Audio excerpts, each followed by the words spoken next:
Hello everyone, for Voice of Reason, this is Jake Schwartz. It is November 17th, 2015. We are here at the Narberth Playgrounds in Lower Merion, where next summer the Narberth Boys Basketball League will celebrate over 7 decades long of Narberth Boys basketball. And we're sporting the Philly gear today because our guest today is a former Philadelphia great and former Philadelphia 76er, Doug Overton, who is going to stop by and talk to us about what he's been doing and the success that he has had here in the city of brotherly love. We'll also talk to him about his 2 children, who also have some basketball roots of their own. This and more on Voice of Reason here in Narberth, Pennsylvania.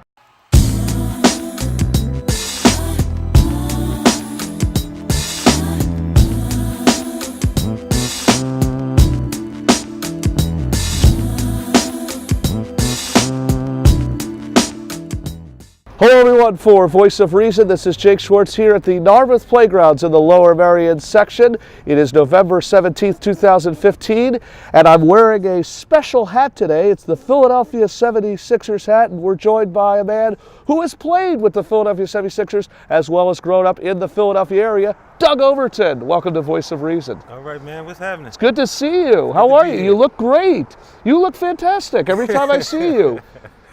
Doug, you have had phenomenal success here in the Philadelphia area as well as the pro basketball area. I remember, of course, when you grew up in Philadelphia at Merrill Dobbins, teamed up with some of the great athletes that have graced our presence, and then playing with LaSalle University with head coach Speedy Morris, who I know extremely well, and is coaching somebody that we'll get to later on in the program.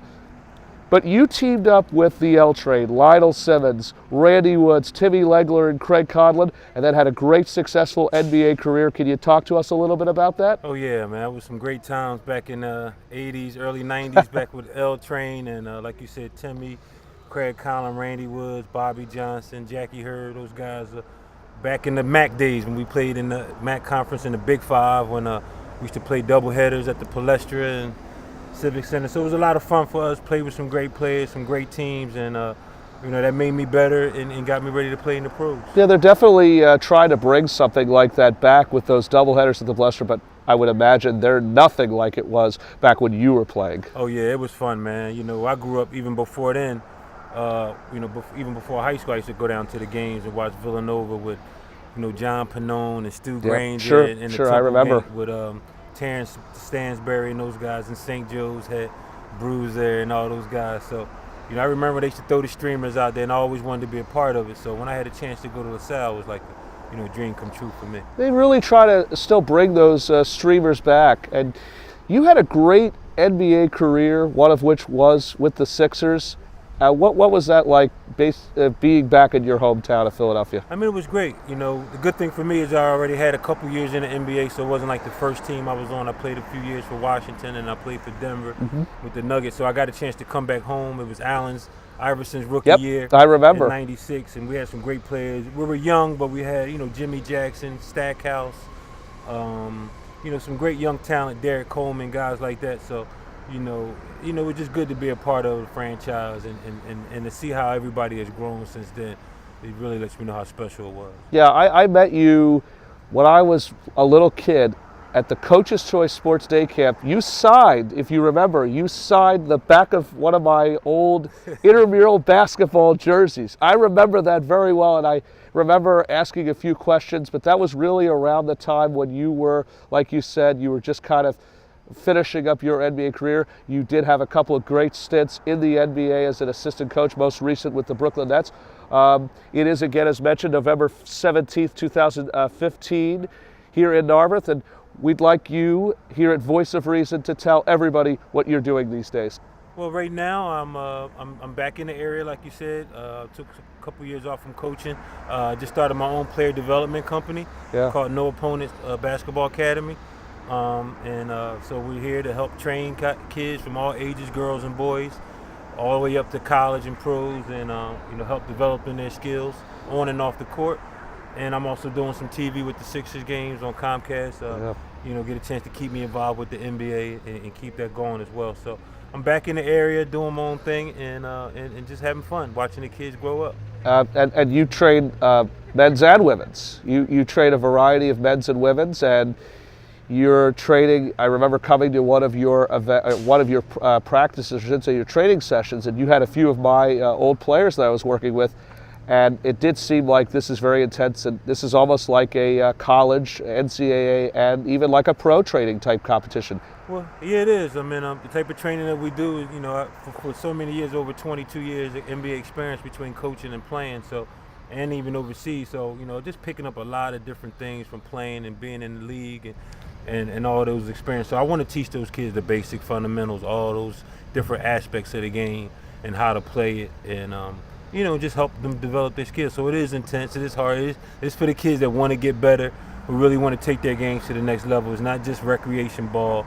It's really trying to break the game down and get kids in the right position to succeed. And where can one, I would imagine, where somebody would love to find this, where can one find this on the internet? Well, they can look up our website, noopponent.com, www.noopponent.com, and all our information is on there, where to sign up about our sessions, tell you everything you need to know about it, and that's it. Haven't heard really much about the No Opponent recently, but how has it been doing really since I stopped, I guess, attending? Because I know it's just private individual type workouts. How's that been going though? It's doing pretty good. I mean, we just started up this summer in June, yeah. So we're coming along pretty good, and it's going good. Everybody's into their seasons now, so it's not as much as the brunt of it, because now it's in basketball season, so they all playing for their school teams and colleges, but everything's going well. Speaking of into the seasons, I have had the privilege of working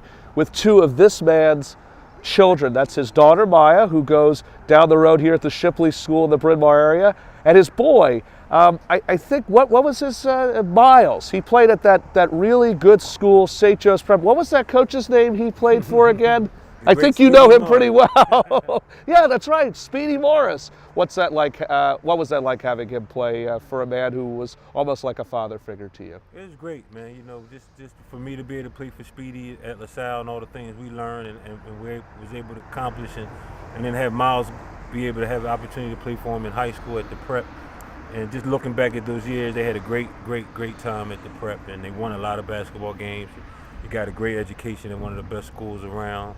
So, it was just a great experience for everybody. He definitely played with a lot of really good players at the time that he was going to St. Joe's Prep. There was Dan Nedball and P.J. Kelly, who's now playing at, I believe, University of Scranton. And there was that really good shooter. What was his name? I think it was Steve Vistoria, the guy who goes to Notre Dame. And what was that tandem like? Was it almost like watching Doug Overton and Lionel Simmons again? Yeah, I mean, those guys, they had a lot of success together. They played a lot of games. They had a lot of fun. They're still pretty close to this day, and they all get together in the summertime and go down to the shore, hang out, play ball, and just hang out. So, Steve is doing really well at Notre Dame, and him and Miles are really close, and PJ and Dan and Kyle, all those guys are still pretty close. So it's pretty cool. Where is Miles nowadays? And I know I certainly know this, but why don't you tell everybody what Miles has been up to? Well, he's at Drexel now. He transferred from Wake Forest. He's over at Drexel playing for Bruiser Flint, but he has to sit out this year, and but he's able to work out with the team in practice and just